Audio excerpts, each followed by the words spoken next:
Baik, kita mulai. Bismillahirrahmanirrahim wabarakatuh. Ya, alhamdulillah pada pagi hari ini di tempat saya pukul 9.30. Mungkin di tempat Bapak Ibu ada perbedaan waktu. Ya, bersyukur kepada Allah. Salawat dan salam kita sampaikan kepada junjungan kita Nabi besar Muhammad Sallallahu Alaihi Wasallam. Ya, Bapak Ibu, ini adalah pertemuan keempat dari kursus kita atau kelas mindfulness 3 nafas yang kita siarkan langsung dari Padepokan Patrap. Jadi Padepokan Patrap dengan rumah saya itu cuma berseberangan saja, Pak. Jadi kalau Padepokan itu depan saya. Jadi kalau Bapak Ibu ada waktu ke Solo mampir ke Padepokan, nah nanti bisa mampir ke rumah saya juga. Ya, hari ini yang hadir ada di Google Meet sudah ada 14 lebih ya, ada 20-an. Dan kemudian yang di YouTube ya masih 5 orang, nggak apa-apa. Nanti bisa ditonton ulang siaran kami. Ya, mudah-mudahan Bapak Ibu nggak bosan ya membahas tentang menyadari dan menerima. Karena ini memang menjadi kata kunci di dalam mindfulness. Saya akan ulang terkait dengan menyadari dan menerima. Menyadari dan menerima, gitu ya. Baik, nah topik kita kali ini yaitu tentang mengasah mindfulness 3 nafas. Kemarin kita sudah membahas tentang how to atau bagaimana teknis atau caranya dalam menjalankan mindfulness 3 nafas. Nah, sekarang bagaimana mengasah agar mindfulness 3 nafas ini bisa berdampak dalam diri kita dan dalam kehidupan kita. Ya, memang Bapak Ibu di dalam belajar 3 nafas ini, apalagi belajar mindful, ini agak kadang-kadang bertentangan ya. Bertentangan itu maksudnya begini. Belajar mindful kalau kita ingin optimal di dalam mendapatkan manfaat, maka jangan berharap mendapatkan manfaat. Oke. Jadi kalau kita ingin mendapatkan manfaat, jangan mengharapkan, jangan mentargetkan manfaat. Ini karena memang dalam mindful itu kita tidak punya apa-apa, tidak punya satu target apa-apa gitu. Ya sudah, apa yang ada ini kita sadari dan apa yang ada ini kita terima gitu. Kalau berharap itu kan berarti kita memposisikan diri berada di atas apa yang sudah ada, ya kan? Misalnya kita 3 nafas belum bisa apa-apa, kemudian kita mentargetkan nanti saya akan bisa ini bisa itu, berarti ada satu ketidakmindfulnessan, karena kita tidak menyadari saat ini. Saat ini apa bisa apa enggak? Ya enggak, belum bisa atau enggak bisa. Ya sudah, kalau enggak bisa gitu. Jangan mentargetkan aku bisa. Kalau itu namanya tidak mindfulness. Nah, misalnya Bapak Ibu misalnya sakit, kemudian belajar mindfulness, ada harapan nanti akan sembuh dari sakitnya. Nah, ini sudah tidak mindful. Jadi memang belajar mindfulness ini agar lebih cepat kita mendapatkan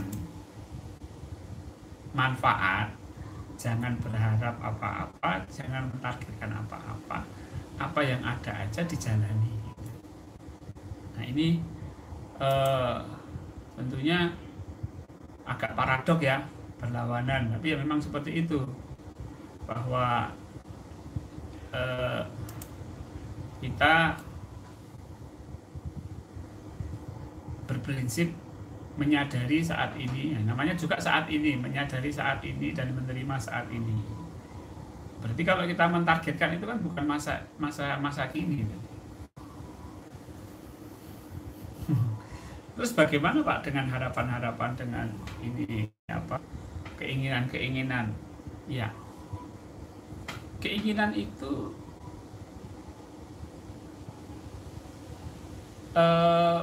apa? Boleh sebenarnya, cuma ketika kita belum bisa menerima itu jangan ada keinginan dulu gitu. Jadi diterima dulu proses mindfulness-nya, menyadari dan menerima itu harus sempurna dulu Bapak Ibu. Ya. Jadi ini mengasahnya itu kita harus selalu berada di kesadaran saat ini. Ini juga nggak gampang loh Bapak Ibu, karena kita sudah terbiasa dengan berada di pikiran masa lalu atau berada di pikiran saat ini gitu.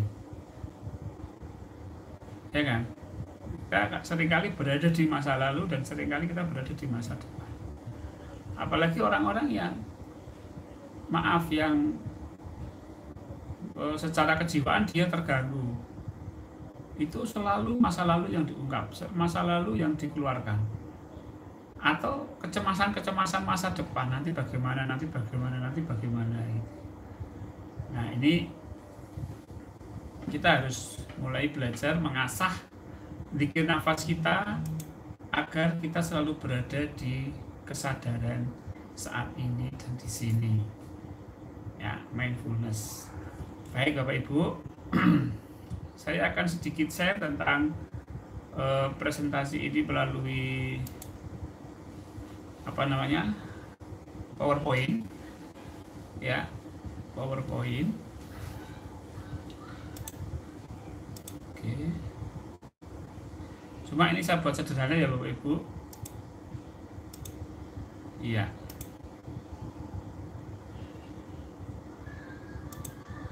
Nah Bapak Ibu, oke, mengasah zikir nafas. Ya, mengasah zikir nafas. Unsur mindfulness di dalam kita mengasah itu apa yang diasah? Yang diasah itu adalah bagaimana kita menyadari dan menerima. Ya, ini saya ulang-ulang, memang topiknya mindfulness, nggak ada kata lain ya. Kalau Bapak Ibu nanti sudah memegang kata kunci ini dan menjalankan, nanti insya Allah akan banyak ilmu, banyak mendapatkan. Karena ini wilayah jiwa Bapak Ibu. Jiwa itu sebenarnya nggak butuh ilmu banyak-banyak. Ya, menyadari itu kan wilayah jiwa Bapak Ibu.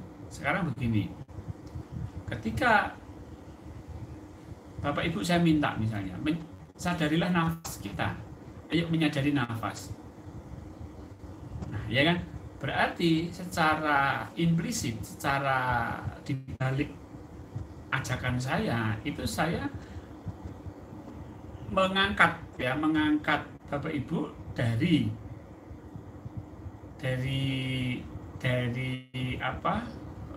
jasad ke jiwa. Ya, ketika kita tidak sadar ya nafas. Ketika kita tidak sadar berpikir ya berpikir. Tapi setelah saya minta Bapak Ibu untuk menyadari, berarti Bapak Ibu berada di wilayah jiwa, di wilayah kesadaran jiwa. Nah, ini penting Bapak Ibu, kesadaran jiwa ini penting.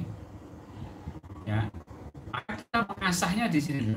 Mengasahnya itu di kesadaran jiwa ini, di wilayah jiwa yang sadar bahwa dirinya adalah jiwa, bahwa kita sadar bahwa kita ini adalah jiwa, kita ini bukan nafas. Nah, ketika saya minta Bapak Ibu lebih dalam lagi untuk menyadari pikiran, perasaan, nah ini lebih sulit lagi ya Bapak Ibu. Memang latihnya melalui nafas dulu, tapi nanti setelah nafas ini Bapak Ibu harus meningkat menyadari pikiran, ya, menyadari pikiran, menyadari perasaan. Mungkin Bapak Ibu bertanya-tanya, awalnya mungkin ya, gimana menyadari pikiran? Apakah yang menyadari itu bukan pikiran? Bukan. Makanya belajarnya adalah menyadari nafas. Diasahnya pakai menyadari nafas dulu. nafas, nafas keluar masuk, oh ini keluar masuk, sadari, sadari, sadari. Nanti kita akan paham, oh ternyata jiwa itu yang menyadari nafas. Seperti apa jiwa itu? Kan nggak bisa loh mendefinisikan. Karena wilayah kesadaran tidak seperti wilayah materi. Tapi nyata, ada nggak sadarnya? Ada. Nanti Bapak Ibu akan membuktikan bahwa yang sadar itu ternyata nyata itu ketika Bapak Ibu meninggal. Ya, meninggal. Nah, meninggal itu kelihatan karena Bapak Ibu sadar itu. Sadar bahwa tubuhnya sudah tidak bisa apa-apa lagi. Atau ketika Bapak Ibu mungkin pernah tidur tindian. Tindian itu erep-erep. Jadi tidur tapi tidak bisa bergerak. Nah, ketika tidur Bapak Ibu sadar, saya sadar tapi tidak bisa menggerakkan tubuh. Nah, yang sadar itu siapa? Itulah jiwa. Ya, jiwa. Nah, kita ini Bapak Ibu harus berada sebenarnya idealnya kita itu berada di jiwa. Sebenarnya Bapak Ibu, mindfulness itu mengajarkan kita untuk menjadi jiwa. Jadi nanti lebih ke positioning. Nah, kita lihat di sini Bapak Ibu. Di slide ini menyadari itu sebenarnya saya mengajak Bapak Ibu untuk positioning. Positioningnya yang pertama belum sadar, itu kita di jasad. Setelah saya ajak menyadari pikiran, menyadari perasaan, nah posisinya naik. Betul nggak Bapak Ibu? Posisinya itu naik. Positioning. Ya, positioning. Bapak Ibu, Rasulullah itu mengajarkan para sahabat untuk mindful ternyata Bapak Ibu. Ya. Loh kok bisa? Iya. Para sahabat itu dapat gelar apa Bapak Ibu di belakang nama beliau? RA, radhiyallahu anhu. Radhiyallahu itu ridho. Ridho itu artinya menerima ini Bapak Ibu. Acceptance yang sangat dalam. Acceptance ini. Makanya gelarnya RA ridho. Jadi Rasulullah itu mengajarkan kepada para sahabat mindfulness. Ya cuma namanya dulu nggak ada nama mindfulness. Ya, sekarang aja biar memudahkan. Kalau pelajaran tentang menerima ridho itu kan sudah sering Bapak Ibu. Ini ya sering Bapak Ibu dengar. Ya semua ustadz, semua kiai, semua habaib itu pasti menyampaikan tentang ridho, penerima itu. Nah, kita di sini Bapak Ibu, bagaimana bisa menjalankan ridho ini, bisa mendapatkan ridho ini. Nah, itu pakai konsep mindfulness gitu. Di mindfulness Bapak Ibu, mindfulness itu banyak metodenya. Ada breathing, ada walking. Ya, nah, kita fokusnya ke breathing aja, ke nafas. Nah, nafas yang dikombin dengan zikir. Makanya zikir nafas, mindfulness zikir nafas. Saya kira ini yang paling efektif dibanding yang lain-lain. Bahkan ada satu ahli mindfulness ya mengatakan bahwa kalau kita itu ingin terkoneksi dengan diri kita, terkoneksi dengan di luar diri kita, maka gunakanlah nafas. Kadang-kadang kita itu tidak bisa berdamai loh Bapak Ibu dengan diri kita. Pikiran yang berkecamuk, pikiran yang overthinking, perasaan yang galau, dunia luar yang tidak cocok dengan kita, yang tidak harus kita ingin berdamai dengan pikiran kita yang ke masa lalu, yang ke masa depan, atau perasaan yang galau, maka gunakan nafas. Jadi nafas itu jembatan agar kita bisa terkoneksi, terhubung dengan yang lain. Makanya kita asah Bapak Ibu, kita asah positioningnya itu harus benar. Sebenarnya pelajaran ini pelajaran sederhana Bapak Ibu, betul sederhana. Saya bersyukur sekali Bapak Ibu dalam mindfulness yang begitu hebat ya di psikologi, di ilmu psikologi itu begitu, sampai sekarang itu digunakan di perusahaan, digunakan untuk memotivasi karyawan, untuk bangkit, untuk terapi agar orang itu bangkit secara emosional, untuk coach, untuk program-program coaching. Itu mindfulness itu high level level atas. Nah, ternyata kuncinya sederhana, dan kita sebenarnya dalam belajar bikin nafas ini sudah menjalankan gitu loh. Cuma kalau ini tidak saya kemas dalam bentuk mindfulness Bapak Ibu, bikin nafas ini jadi kurang apa ya, kurang dihargai, maaf aja, kurang dihargai Bapak Ibu. Atau umat Islam itu nggak tahu bahwa ada satu nilai, ada satu ajaran di dalam Islam ini yang sangat tinggi, yaitu mindfulness. Nah, ini. Kalau nggak percaya Bapak Ibu, bukalah Google, tanya ke mindfulness itu apa Mbah Google gitu ya. Banyak sekali. Ya, kalau Bapak Ibu, untuk Bapak Ibu juga ikut gitu ya, ikut program kita. Jadi tahu kuncinya, sudah tahu Bapak Ibu. Kalau Bapak Ibu belum tahu kuncinya tentang mindfulness, wah. Kenapa? Karena uraian mindfulness itu banyak Bapak Ibu, banyak. Saya sendiri pernah belajar itu. Nah ini kata kuncinya yaitu menyadari dan menerima. Nah, saya ingin tekankan lagi Bapak Ibu bahwa kita ini harus belajar positioning dan harus duduk di positioning itu. Ya, man arafa nafsahu faqad arafa rabbahu. Barang siapa yang mengenal dirinya, maka akan mengenal Tuhannya. Barang siapa yang sudah bisa positioning dengan jiwa, bukan dengan jasad ya, naik level menjadi jiwa, maka dia akan mengenal Tuhannya. Berarti dari sinilah kita nanti bisa menyadari Allah. Kalau kita jiwa saja nggak kenal, bagaimana kita bisa mengenal Allah?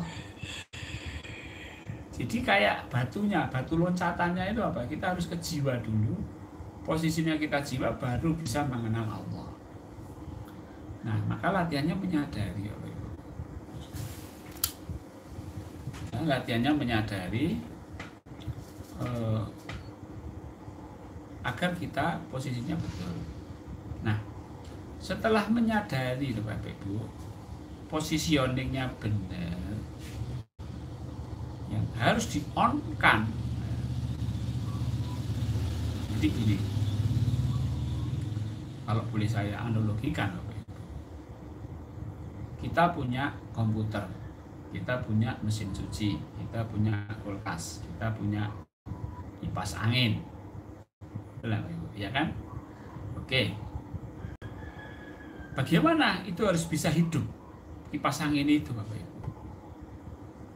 Maka posisi posisi listrik ya itu harus teraliri dulu. Kita harus ke PLN. PLN itu penyedia jasa listrik negara, ya kan? Harus nyambung ke sana dulu. Itu namanya positioning. Sudah nyambung? Oke. Sudah teraliri? Oke. Setelah itu nyalakan, on-kan. Misalnya lampu ya di-on-kan, klik gitu. Nah, barulah itu berfungsi Bapak Ibu.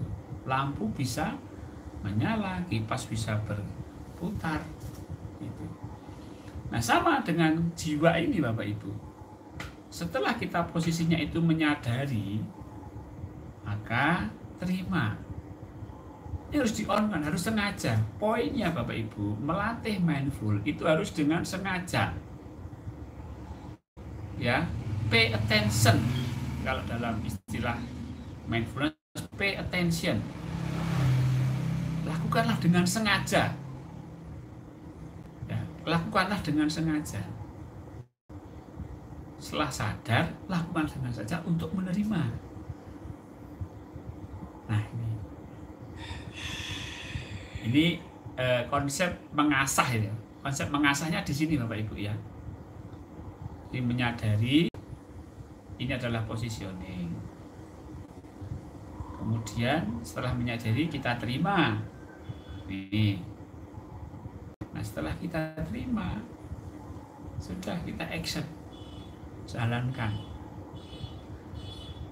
Ya, ini pun kadang-kadang juga masih menjadi rancu karena belum paham ya. Berarti kalau menerima kita nggak ngapa-ngapain Pak. Menerima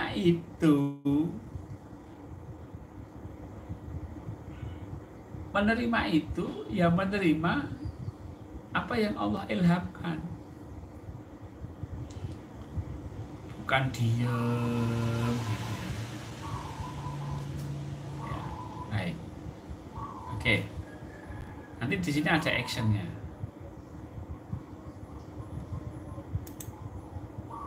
Oke.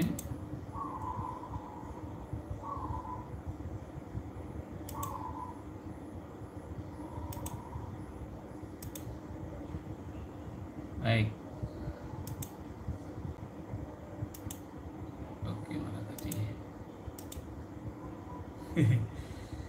Ya. Ini. Oke.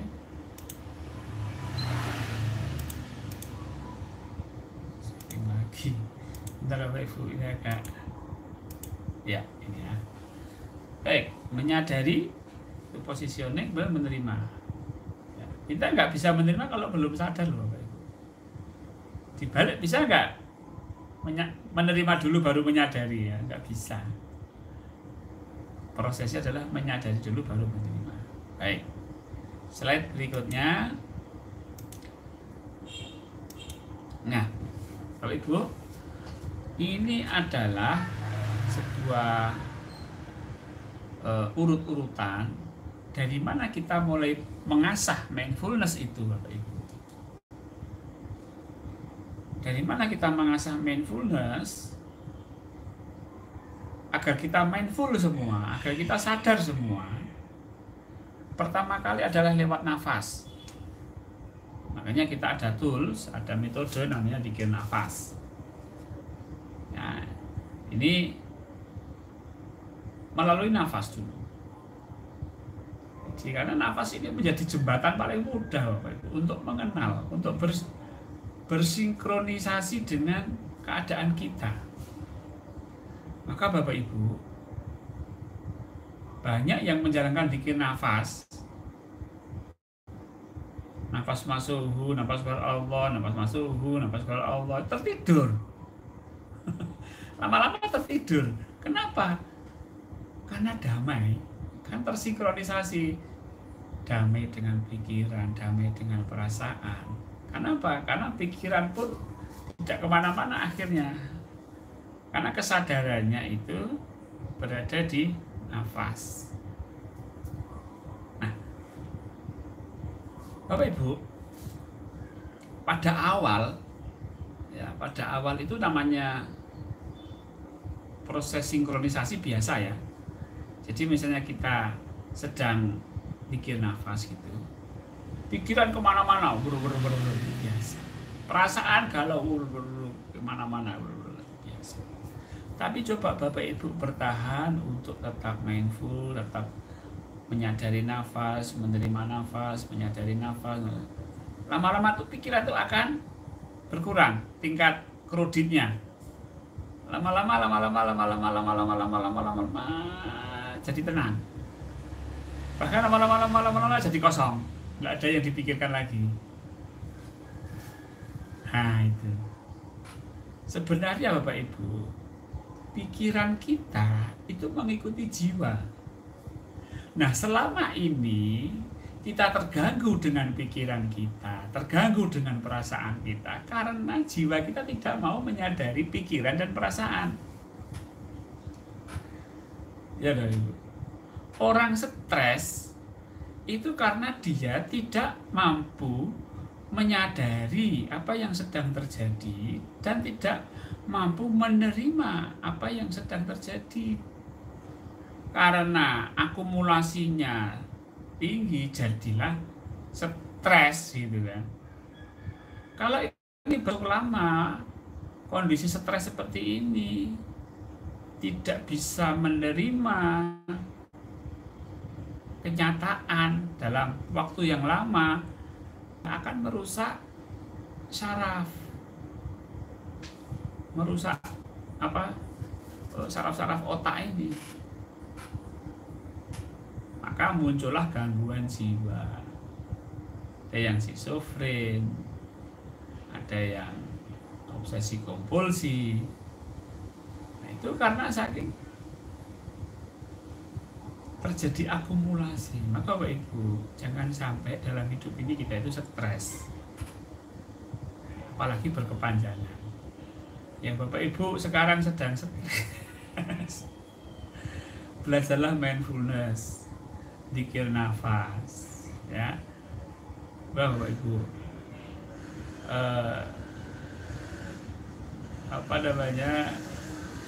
Video saya bisa diulang lagi, daripada Bapak Ibu ikut kursus-kursus mindfulness di luar yang harganya jutaan.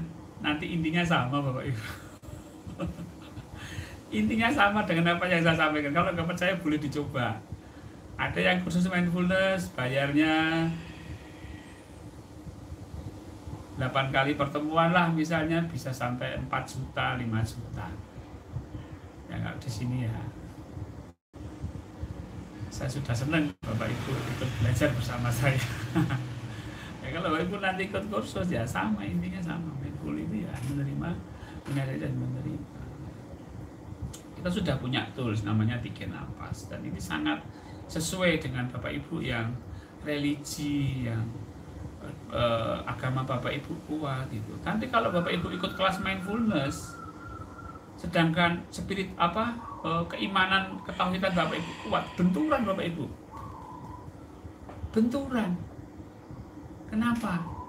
Karena kita tidak disuruh ke Allah, cuma sebatas ke alam semesta aja, menyadari alam semesta gitu, tidak ke Allah.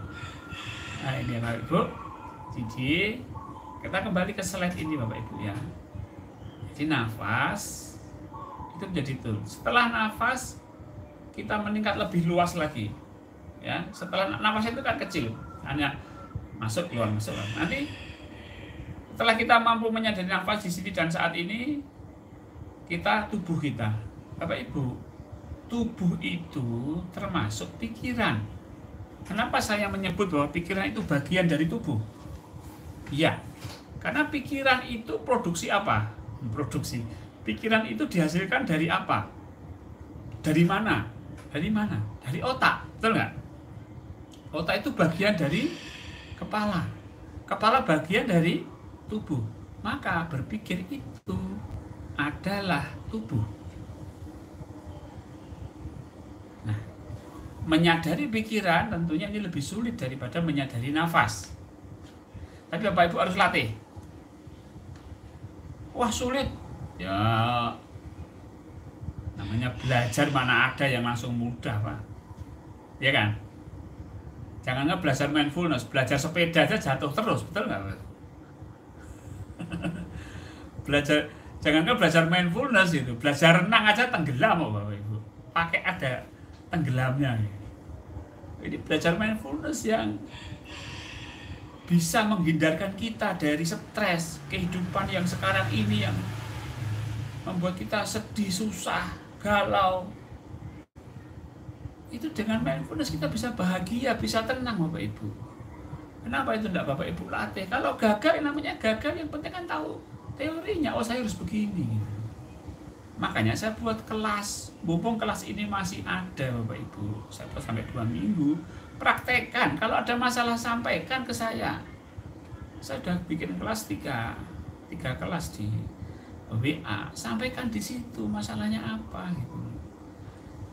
Mumpung kelasnya masih ada. Ya kan?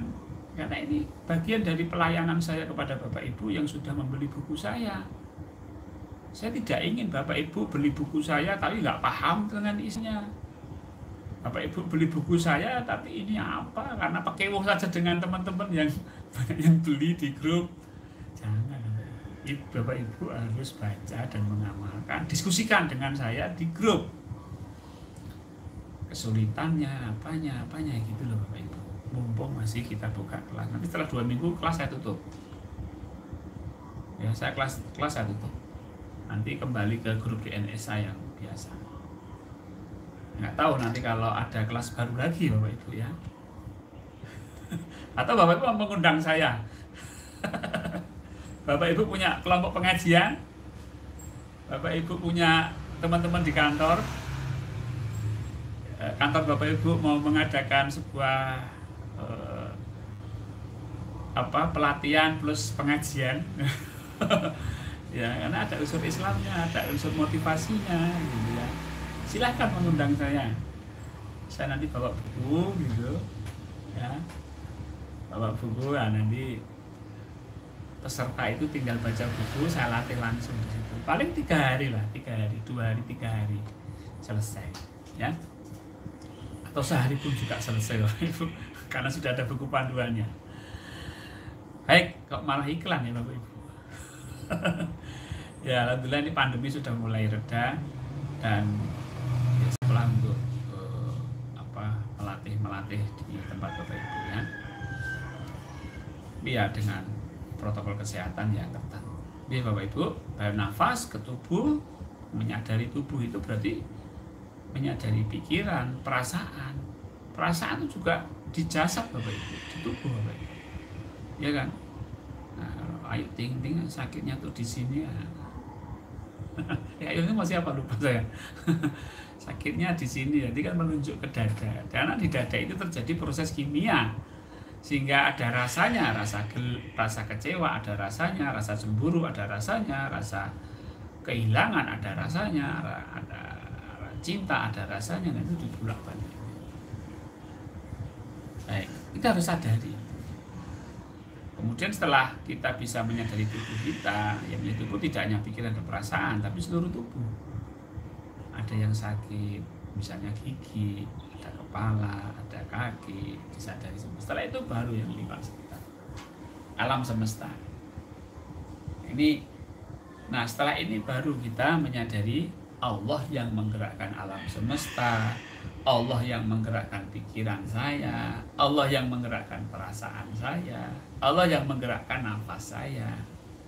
Ini harus kita latih Bapak Ibu. Bapak Ibu sudah tahu caranya toh? Dari diskusi kita pada pagi hari ini, langsung lakukan, langsung jalankan, ya, don't delay, langsung praktek dulu. Jadi saya mengajak, sebenarnya saya menyampaikan itu juga bagaimana Bapak Ibu langsung praktek. Nanti ada sesi diskusi tanyakan, ada sesi diskusi tanyakan. Nah itu Bapak Ibu, nanti Bapak Ibu silahkan ya dipelajari di situ di halaman, lupa saya, mengasah mindfulness itu ada di halaman 39 ya. Halaman 39 ada cara melatih formal dan informal ya Bapak Ibu. Formal dan informal. Kalau formal Bapak Ibu, formal itu Bapak Ibu harus betul-betul menggunakan kaidah yang benar gitu loh. Jangan ngawur, jangan seenaknya sendiri. Kalau nggak tahu tanya. Maaf ya Bapak Ibu untuk galak. Gini maksudnya, saya tuh ya gimana teman-teman itu ya, ngajak tanya ke saya, tapi yang dipakai metodenya tidak sesuai dengan yang saya ajarkan, kan saya jadi bingung. Pak, saya bikin nafas sudah level 4 masuk ke jantung. Wah, saya nggak ngajari itu masuk ke jantung nggak saya ajarkan, ya saya nggak tahu. Saya tahu dari mana? Dari ustadz ini. Ya tanya ke ustadz itu. Kalau Bapak Ibu diskusi sama saya, ya gunakan kaidah yang benar dengan tata cara saya. Nah, dan tata cara saya ini Bapak Ibu sudah saya eksperimenkan dalam diri saya, teman-teman gitu loh. Ya, sampai masuk sekarang ini mindfulness, gunakan tata cara yang betul. Ya, kaidah yang betul loh Pak Ibu. Level 1 ya level 1, level 2 ya level 2, level 3 ya level 3, level 4 ya level 4 gitu. Jadi kalau diuji juga susah. Saya juga nggak bisa melihat. Yang tahu Bapak Ibu. Oh, saya level 1 di sini. Bapak Ibu harus tahu kriteria level 1 itu apa. Kriteria mau masuk level 2 itu apa. Kriteria mau masuk level 3 itu apa. Kriteria mau masuk level 4 itu apa. Itu harus tahu Bapak Ibu. Sudah kita bahas, di buku juga sudah ada. Jangan ngawur, maaf ngawur. Ini masalah apa Bapak Ibu? Masalah kejiwaan ini. Kalau ngawur ya apa namanya, resikonya ya resikonya Bapak Ibu, karena ini masalah kejiwaan. Masalah kejiwaan itu harus betul-betul sesuai dengan tata cara ya, tata cara. Saya bukan mengagungkan tata cara saya, enggak. Saya cuma kalau mau mengikuti saya pakai cara saya gitu loh. Kalau mau pakai cara orang lain ya udah apa-apa gitu, sah-sah saja. Tapi kalau ke saya ya harus ke saya gitu loh. Jadi saya jawabnya itu bisa sesuai dengan apa yang saya kuasai.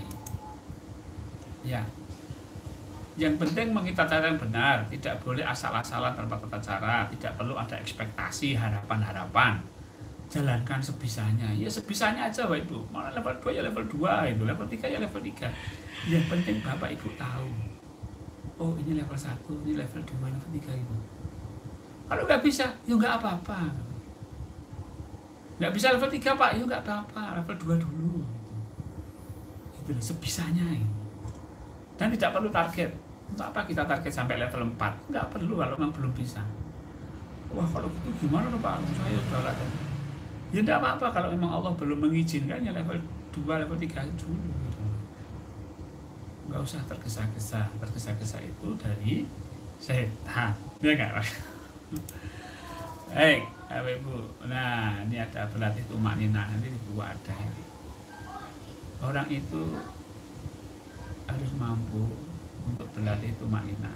Ibadah-ibadah itu semuanya ada sesi tumakninahnya Bapak Ibu. Ramadan ada itikaf, betul nggak? Sholat ada tumakninah. Haji ada wukuf. Itu semua berhenti semua. Baca Quran itu juga ada wukufnya, berhenti dulu.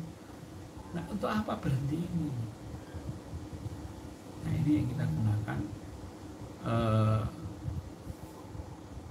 dalam bikin nafas. Kita banyak jeda, diam.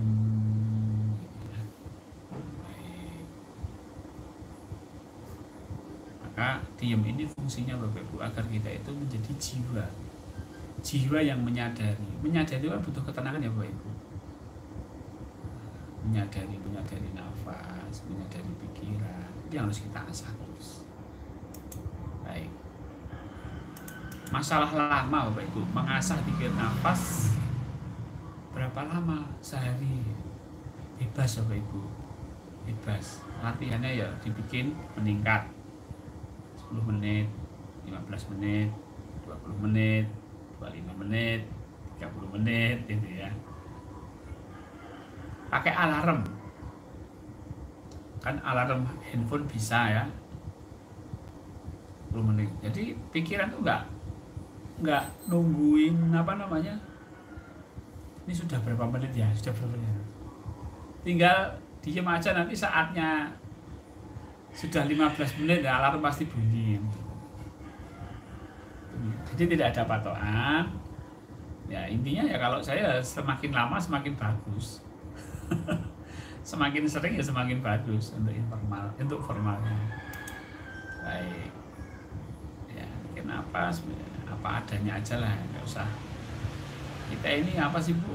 Bapak pengen jadi wali murid apa? Dengan bikin apa sih ini apa? Pengen apa kita ini? Pengen jadi orang soleh, soleha. Apa ini sudah jalani aja. Soleh itu nggak usah kita harap-harap, itu dari Allah yang tahu. Apakah kita kalau bikin napas gitu terus kita menjadi orang soleh? Ya belum tentu. Kalau belum ijan kan gimana coba? Makanya kita pasrah aja sama Allah. Soleh nggak soleh pasrah aja sama Allah. Ya, nanti akan dibimbing sama Allah, dididik sama Allah. Nah itu kita ikuti. Jangan dablek itu sudah tahu salah diulang, sudah tahu salah dicari cari biar salah. Sudah tahu kalau misalnya utang itu nggak baik gitu ya. Sudah tahu, sudah pernah terjebak apa ini terjadi utang, masih utang lagi, ya itu namanya ya nggak benar. Berarti secara informal. Informal itu ada 3 Bapak Ibu, berdiri, duduk, berbaring. Ya, itu Bapak Ibu. Diskusi kita pada pagi hari ini kita melatih mindfulness. Secara detail nanti silahkan baca bukunya. Ya, bukunya. Atau Bapak Ibu yang belum ya bisa langsung ke saya ya. Nanti ada nomor handphone saya yang bisa di Bapak Ibu hubungi. Baik Bapak Ibu. Akan saya tutup sharingnya, saya akan lanjutkan ke diskusi bersama Bapak Ibu yang ada di Google Meet. Ya, mungkin juga ada di YouTube, sudah ada pertanyaan. Ada 60 kawan-kawan yang sedang mengikuti melalui YouTube ya. Baik. Pokoknya saya jawab semua ya. Waalaikumsalam warahmatullahi wabarakatuh. Yang ada di YouTube. Baik Bapak Ibu, silahkan kalau mau ini pertanyaan. Pak Ahmad Hidayat.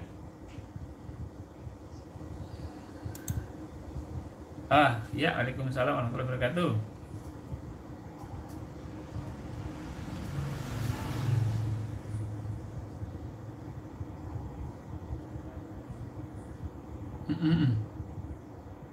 Sudah paham.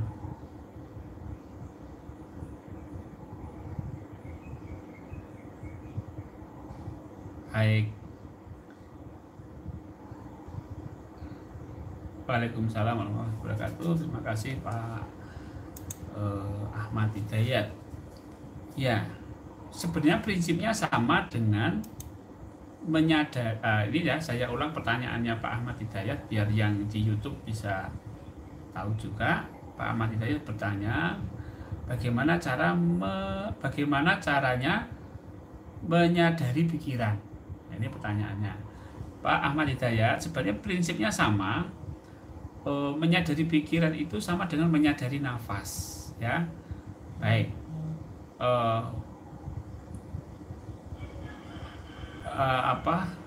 Ketika kita menyadari nafas, maka Pak Ahmad Hidayat harus positioningnya harus betul dulu, bahwa saya ini bukanlah nafas, saya adalah yang sadar.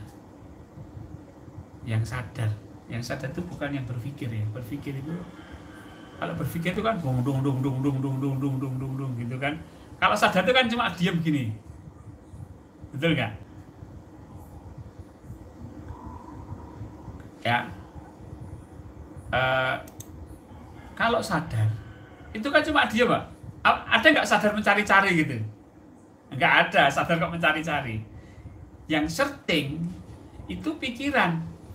Kalau sadar itu kayak radar gitu loh, Pak. Gitu, ada benda mencurigakan, tertangkap gitu aja, dia menangkap aja, itu namanya sadar.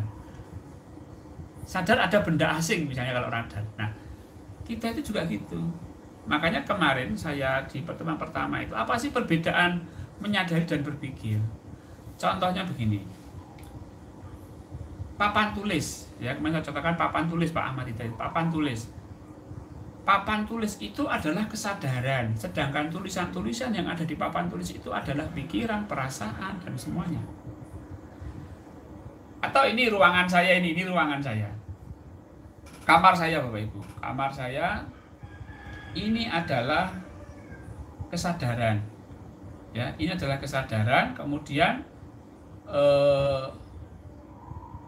yang ada ini benda-benda ini, ada kalender, ada foto, ini adalah pikiran. Jadi pikiran itu berada di kesadaran, bisa kita sadari kalau mau menyadari. Nah, itu ya Pak Ahmad Hidayat, nanti dicoba lagi bahwa saya bukan pikiran, saya bukan pikiran, saya adalah jiwa, saya adalah yang sadar. Positioningnya, Pak. Positioningnya. Ya. Baik. Ini yang Waalaikumsalam. Nanti habis ini Pak Bams dan Pak Aji ya. Bentar. Pak Ade, silahkan Pak Ade. Waalaikumsalam warahmatullahi wabarakatuh. Ya.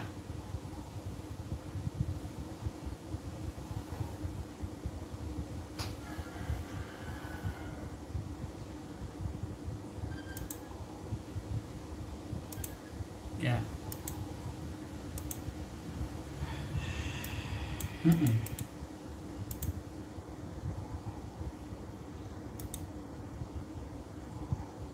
Iya. Iya.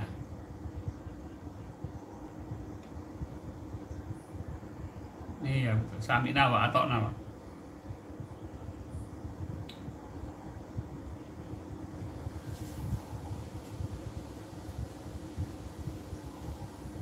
Durasi.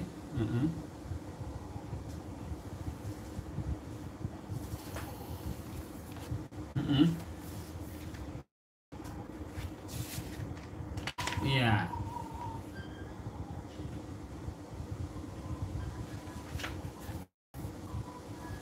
Betul.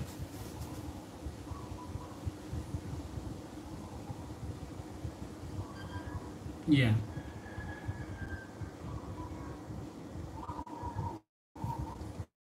Iya.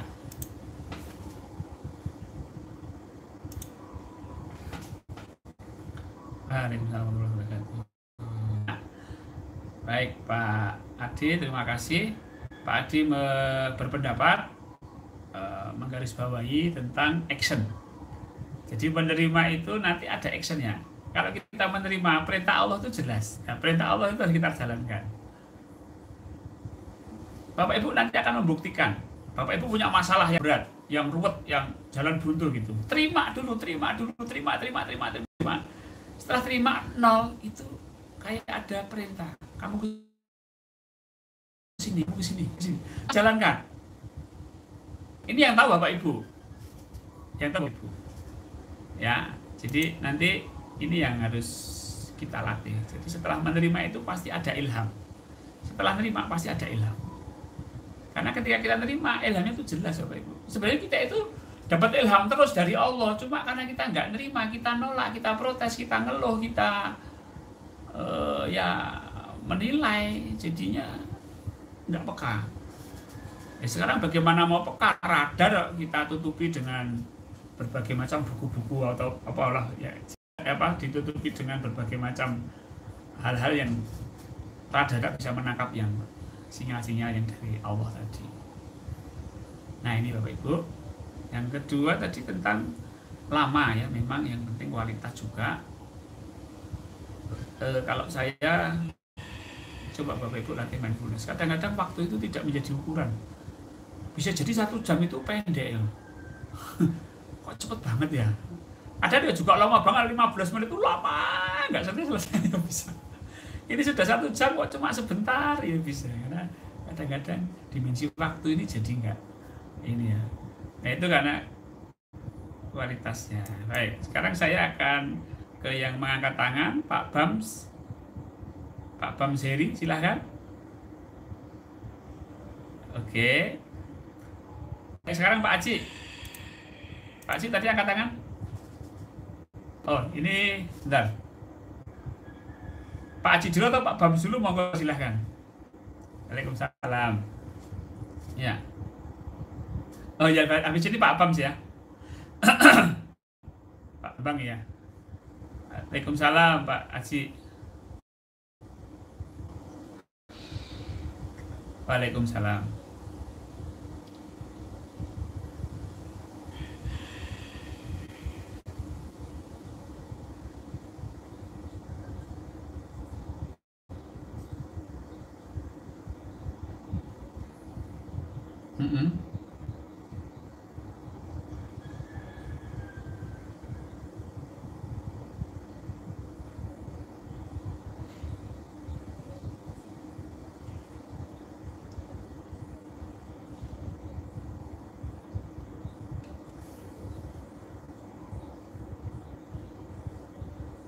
Hai Pak Haji. Iya. Terima kasih Pak Haji tentang fenomena atau pengalaman yang merasa berada di alam semesta, kosmos ya, universe lah bahasanya ya, universe. Jadi universe itu merasa bersatu dengan alam semesta gitu. Ya, itulah kesadaran yang meluas Pak. Jadi sadar jiwa ini kita belum masuk ke sadar Allah. Jiwa itu mentok-mentoknya ke alam tak terbatas. Itu jiwa itu bisa. Jadi jiwa ini kita bisa bawa ke alam tak terbatas. Bilang itu bisa. Nah kita itu kalau cari yang benar ya, kita menyadari Allah yang menggerakkan alam semesta tak terbatas ini. Nah itu yang betul. Cuma kalau alam cuma menyadari alam tak terbatas, lah mana Allahnya? Gitu. Makanya dalam mindfulness dikir nafas ini kita akan mengalami keadaan unlimited, mengalami keadaan bersatu dengan alam semesta. Kita harus loncat ke afirmasi bahwa yang ada hanya Allah, tidak ada yang ada kecuali hanya Allah. Kemarin yang level 4. Nah, itu afirmasi agar kita tidak berhenti kepada alam semesta. Nah, tapi itu fenomena yang sudah bagus karena sudah bisa menyadari, sudah bisa meluas kesadarannya Pak Haji. Gitu Pak Haji ya. Terima kasih pertanyaannya Pak Haji. Sekarang Pak Bambang silahkan.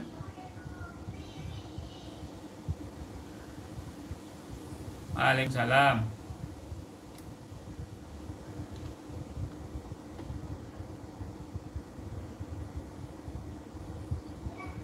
Iya Pak Bambang.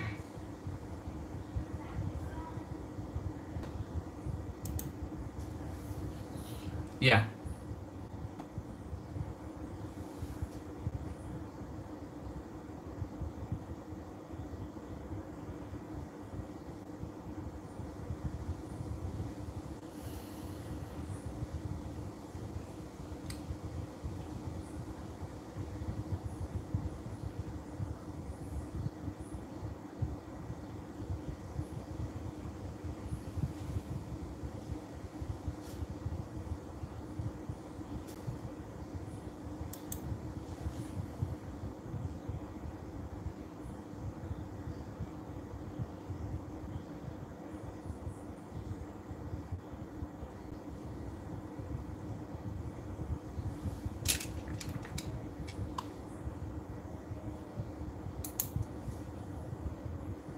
Assalamualaikum warahmatullahi wabarakatuh. Pertanyaan terakhir ya Pak Bambang, yang terakhir ya tadi Pak Bambang tadi, iya pikiran itu akan selalu ikut Pak Bambang. Makanya kita itu ini harus ketika kita sudah fana itu sebenarnya kita sudah masuk kepada Allah yang laisa kamitslihi syai'un, sehingga pikiran tidak bisa mengejar. Kalau masih bisa mengejar berarti masih seperti syai'un, masih bisa dicerna oleh pikiran. Berarti Bapak harus lebih masuk lagi, masuk kepada kesadaran laisa kamitslihi syai'un, masuk tek gitu. Nanti setelah laisa betul-betul pikiran nggak bisa ngejar Pak, maka disitulah kosong. Karena pikiran nggak bisa ngejar apa? Ngejar laisa kamitslihi. Kalau masih bisa ngejar berarti belum laisa, masih syai'un gitu, masih sesuatu. Nah, itu ya Bapak Pak Bambang. Jadi nanti kalau mau afirmasi ya diusahakan untuk jiwanya masuk ke dalam sifat Allah yang laisa kamitslihi syai'un. Allah yang tidak serupa dengan apapun, tidak serupa dengan apapun, tidak serupa dengan apapun. Sampai nanti keadaan kosong, nggak ada apa-apa. Berarti itu pikiran berhenti. Pikiran berarti kosong. Baru afirmasi. Kalau masih diikuti pikiran berarti belum afirmasinya belum sempurna. Kondisinya belum sempurna sehingga belum layak untuk diafirmasi. Karena masih ada, pikirannya masih bisa ngikuti. Nah itu Pak Bambang ya. Kemudian yang pertanyaan yang pertama tentang ruh jiwa. Ya, ruh itu adalah milik Allah. Ya ini kriteria Quran ya milik Allah gitu aja, nggak usah kita definisikan. Karena di Quran tidak ada definisi. Wa nafatuhu min ruhi. Kutiupan ruhku, berarti ruh miliknya Allah, sudah itu. Sedangkan jiwa ini adalah satu entitas yang diciptakan Allah sebagai diri kita yang sudah dikasih jasad dan ditiupkan ruh, maka muncullah jiwa. Gitu. Atau jiwa itu sudah ada sebenarnya. Di alam azali itu kita juga bersaksi. Aku ini Tuhanmu, kamu mengakui enggak kalau Tuhanmu? Ya, mengakui. Jadi jiwa itu juga sudah ada. Kita ini sudah disiapkan juga di alam azali sana. Kemudian kita turun ke bumi, kemudian kita diberi jasad, ditiupkan ruh, maka jadilah kita saat ini. Gitu. Nah, bentuk jiwa seperti apa? Yang pasti bahwa jiwa bukanlah materi, tidak berupa bayangan, tidak berupa bentuk, nggak ada bentuknya, karena kesadaran bentuk seperti apa. Itu aja jiwa, apalagi ruh, lebih tidak terdefinisikan. Nah itu, saya tidak berani bicara lebih jauh tentang jiwa dan ruh. Pokoknya jiwa itu ada, jiwa itu yang sadar, titik. Ruh itu adalah tiupan Allah yang dia akan mengajak kita untuk kembali kepada Allah. Karena ruh milik Allah biasanya kembali kepada Allah. Nah, saya kira itu Pak Bambang. Ya, ini ada pertanyaan lain Bapak Ibu? Satu pertanyaan. Oke. Baik Bapak Ibu, saya kira tidak ada. Besok kita mulai pukul 15.30 ya, bedah buku. Jadi mungkin isinya lebih general lagi ya. Ini sudah pertemuan keempat kita dari mulai mindfulness Islam, mindfulness bikin nafas. Kemudian kita pada pagi hari ini tentang mengasah mindful. Mudah-mudahan kita lebih paham dengan mindfulness ini dan banyak mendapat manfaat dari apa yang kita praktekkan. Kuncinya juga praktek Bapak Ibu. Setelah Bapak Ibu tahu tentang mindfulness ini, ya dipraktekkan, diamalkan gitu. Bapak Ibu sedang kerja sekarang di kantor, ya mindful di sini saat ini. Gunakan nafas kalau mau terkoneksi. Jadi nafas itu sebagai jangkar pintu masuknya lah, begitu ya, untuk masuk ke mindful. Ya. Baik Bapak Ibu, saya kira pada pagi hari kita tutup. Terima kasih. Billahi taufik wal hidayah. Assalamualaikum warahmatullahi wabarakatuh. Anjir. Sama-sama. Ya, selamat aktivitas lagi.